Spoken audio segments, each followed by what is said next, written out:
Okay, this is from lesson 5.3, question 6C. Okay, this is factor by grouping.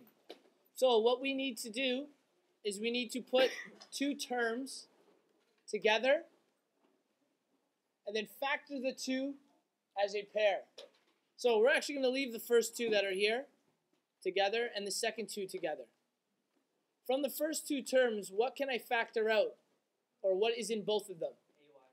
There's an a in both. And remember, we take the variable with the lowest exponent. We can take y to the power of 1 in both. So I'm going to factor out ay from both of these. So outside the brackets, we'll have ay. And inside the brackets, the two a's are going to cancel each other out. Y squared divided by y will leave just y. The two a's will cancel each other out, and the two y's. So we're left with plus 3. So we have ay times bracket y plus 3. In our other pair, what number can we factor out? 4. Okay? There's only one variable on one term, so we can't factor out any variables. We're going to factor out the number 4. So we take 4 out.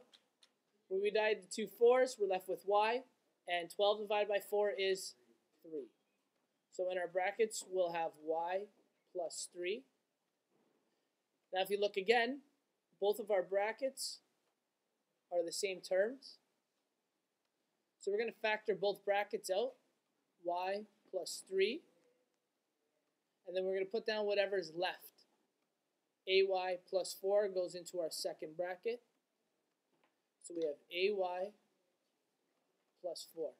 Our final answer is bracket y plus 3 and bracket ay plus 4.